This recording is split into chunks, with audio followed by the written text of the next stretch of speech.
First of all, I'd like to say that accidentally, I was born and raised in the city already mentioned here, so in Dnipropetrovsk.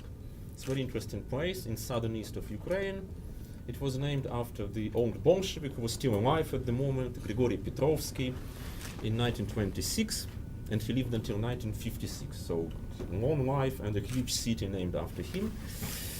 And I should tell you that there was something beautiful about this name, Dnipropetrovsk, which was the unpronounceability of this name in any foreign language. And it actually corresponds pretty well to the history of the place, which I'm trying to write now. Because it's, it's not easy to tell. It's not like easy-going story. Okay, now it's gone, so it's Dnipro. And my first point would be that if you look at the attitudes towards this so-called decommunization, we should keep in mind that a lot of people, for instance, in Dnipropetrovsk, they were against the renaming of the city. And actually, it's sociologically proven that the absolute majority was against the new name. And now the crucial question is why they were against. Because, our assumption would be, because they're communist, or because they want, because they love Petrovsky. Actually, another sociological research showed that less than 1% were able to recognize Petrovsky as a historical figure. He was non-existent as a historical personality. It was just the name left. So the main arguments against, they were like that. The first one was that people were afraid that maybe this renaming could cause some bureaucratic problems. Like making new passports, paying for this, and so on. Okay? The second argument, mostly about, let's say, intelligentsia people, but still, was, let's say, aesthetically formulated, saying that now the city has a too short, too simple, too easygoing name, like Peter instead of St. Petersburg, or Wawa instead of Warszawa in Polish. And so, in other words, my point is like that. We should keep in mind that objections against the decommunization are not necessarily purely ideological, or pro-Russian, or pro-Soviet, or whatsoever. That's very important. And they could be also economically or aesthetically motivated. Okay, that's first. Second, very important question to me, also watching this movie and some other documentaries. The question is like that: who will replace Lenin? So, so we are getting rid of the monuments. Some of them are destroyed, unfortunately, just destroyed. Some are just removed. Okay, who will replace? If we look at the story of 1991, so the beginning of the 90s in so-called Western Ukraine, so mostly East Galicia, historical East Galicia, then it was clear. You remove Lenin and you put some national hero of the Second World War, nationalistic underground, usually Stepan Bandera instead of him. In some other cases, Taras Shevchenko, like in Lviv. Because Lviv was the only big Ukrainian city in Soviet Ukraine without Shevchenko monument. Shevchenko is a national poet of the Romantic period, 19th century Ukraine. So in Lviv, it was Shevchenko who replaced Lenin. In places like Drogobych and many, many others, Drogobych, Ternopil, Ivano-Frankivsk, the entire list, it was Bandera who replaced Lenin. Okay, now, what happened now? It's very interesting. If you look at the Lenins removed since, let's say, winter 2013, we'll see that usually the place remains empty or open. It's the story of my Dnipropetrovsk, it's the story of Kharkiv, and many, many other places around Ukraine. Very interesting, because you see, I remember also very well that, especially like in Dnipropetrovsk again, this this Lenin's postament was first used also as a memorial to the people killed on the Maidan. And then it was completely removed. Now it's empty. At first they said, we'll build a monument to those fallen in the war in Donbass there. But it's not done. So now it's empty. It's very interesting. Think about it. So you have city centers all around Ukraine, except, again, like East Galicia. You have no Lenin anymore, but the space is empty. And nobody knows who will take it. Maybe like, and now we could speculate who will do that. But what we know, for instance, what happened to the street names? We have the lists now. It's a very funny, research material to analyze. We have the new street names in Dnipropetrovsk again, in Kharkiv, in Sumy, everywhere. And if you analyze the names, we'll see something really interesting. First of all, for some reason, I don't know why, but for some reason, those new names, they are usually, let's say, related to particular personality. So they are anthroponyms. So they are people, who are, use the street names. Okay. And secondly, you could find at least like 4 logics of renaming. Yeah. So very briefly. So the first one is just to give the old pre-Soviet name. Sometimes it's easy, sometimes it's difficult, because as we know, pre-Soviet was usually what? Imperial Russian. Like again, in the city of Dnipro, you have a branch of beautiful names, but they are usually related to the Russian imperial history. So it's, they are not accepted in this case. That is why this component of historic names is pretty small, generally speaking. Okay, second logic. Local heroes, so to say, like local writers, local, I don't know, whatever, scientists, researchers, politicians, pretty popular. And what's interesting that sometimes in this context of localness, you have not just Ukrainian personalities, but also Russian, Jewish, Crimean, Tatar. That's very nice, actually. Like now in Dnipropetrovsk, we have Schneerson Street, named after Rabbi Schneerson, this very famous rabbi who spent his childhood in Dnipropetrovsk in the 20s. But again, it's rather unusual. It's not very popular, but still it could be found in many cases. Okay, and then you have like the third, like the major option, like all Ukrainian heroes. So people like who are considered to be the proper persons in Ukrainian history, not just from the 20th century, also from the Cossack past, sometimes even from the early Rus past, but still like people of all Ukrainian, let's say, importance. And now, of course, it's always a kind of a disputable whether, like, who decide whether they are important, whether not. For instance, when I read that in Sumy, it's an East Ukrainian region center, very close to the Russian border, near Kharkiv. So in Sumy, for instance, now they also have Bandera Street. The logic was like that, because it's all Ukrainian hero. No, now we could discuss whether it's logical to do it in Sumy or maybe not, and I don't know. Okay, and the last group, the fourth group, so-called European names. Like starting from John Lennon, okay, maybe it's not European, but in this case, it goes into this, logic. So from John Lennon to Václav Havel or John Paul II, and you could imagine more or less people like that. Okay, but once again, the question who will replace Lenin remains open. And I would really love to have more discussions about it. Because in Ukraine it's like that. Should we remove Lenin or not? It's already done, more or less. But this question is absent. At least it's my impression. Now, the last introductory point. It sounds more or less, it's a kind of a naive question, but it's very relevant to what we are talking about. Like, what do we need to know about the communist past in Ukraine? Let's say, is the Soviet communist past limited to monuments and street names? That's actually my question, maybe, to my colleague. Like, whether is decommunization just about, like, the names of, or maybe something else, structures, infrastructures, and so on. Was Soviet just forcefully brought from Russia, which is a very popular, like rhetoric strategy used by some, but also questionable by, other people.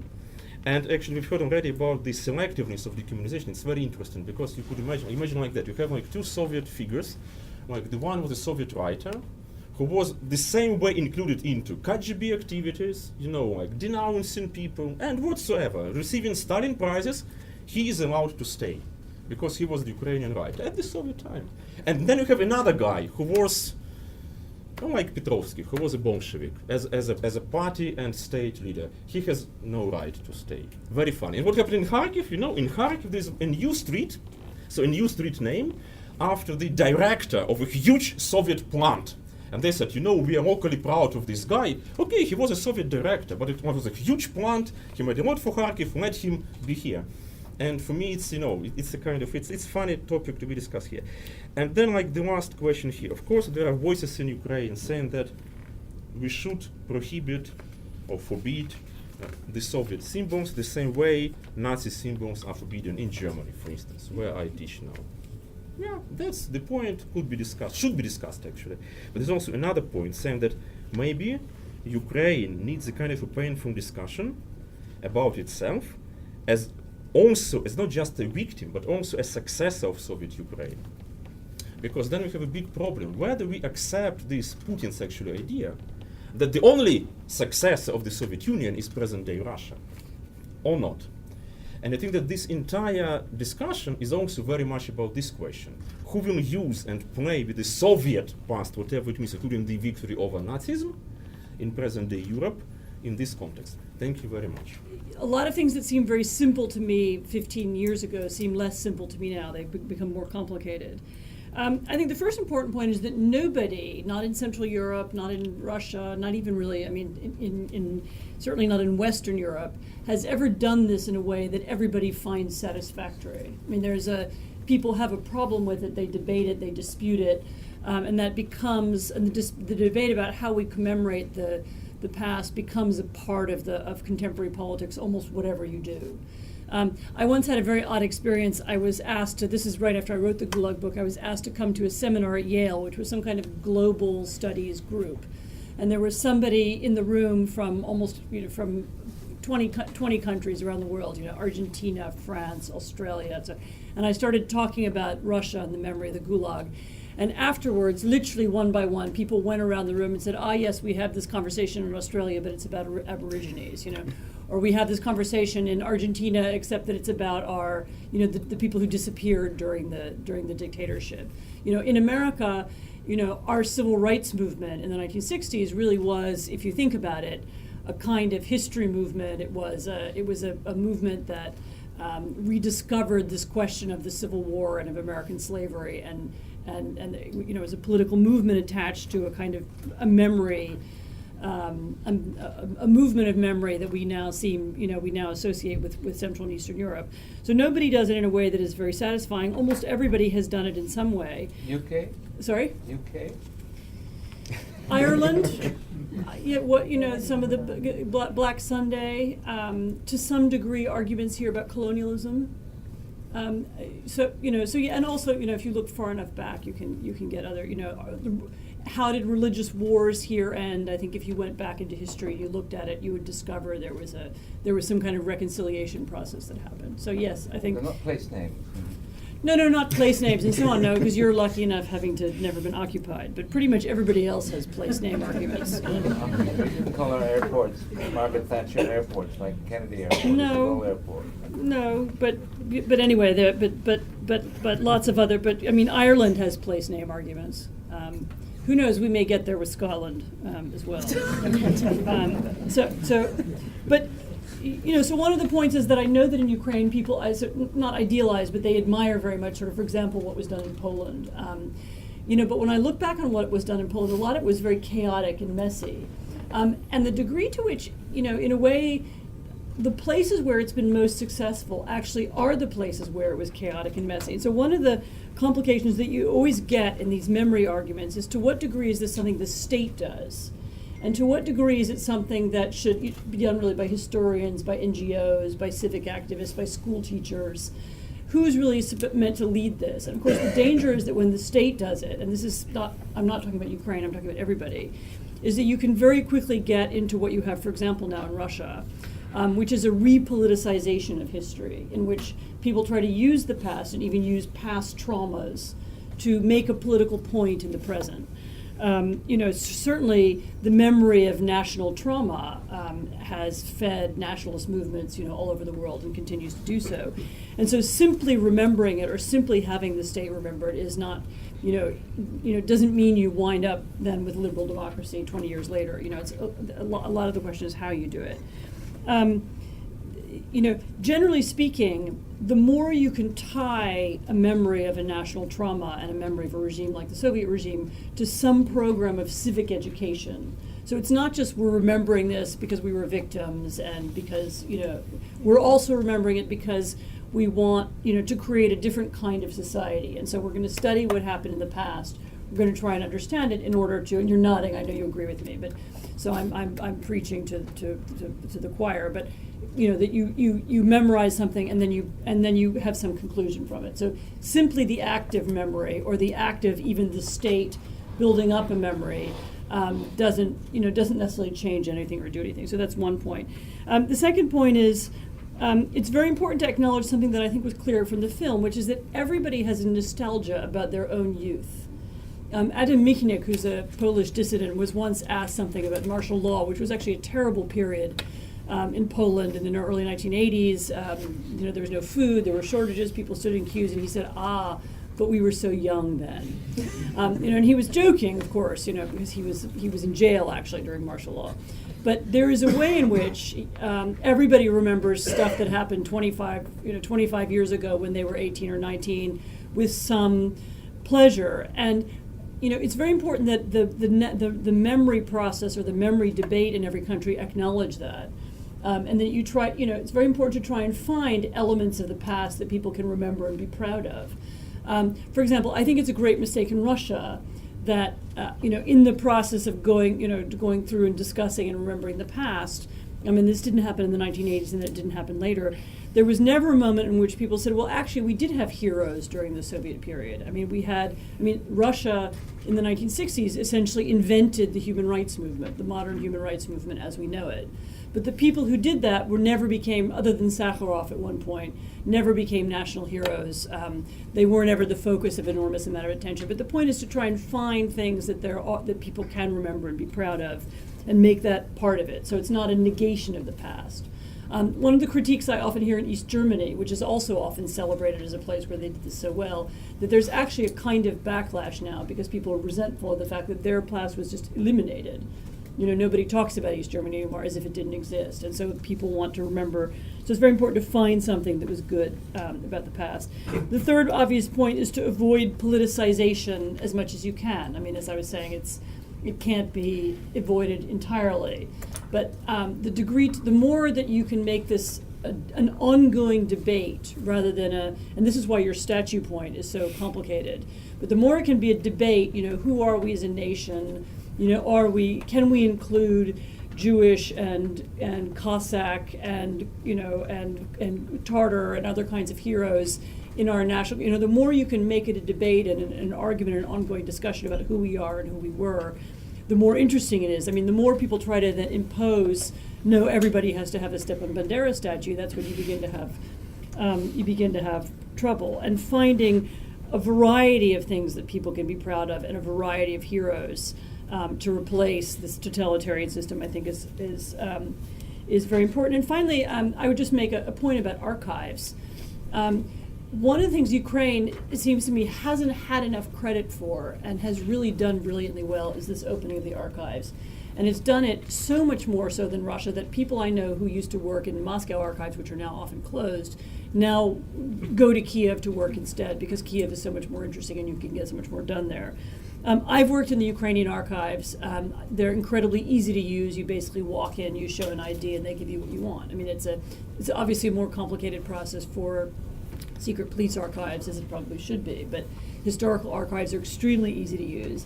And this means, I think it's already begun to feed a much more interesting historical debate in Ukraine, even than there is in Russia.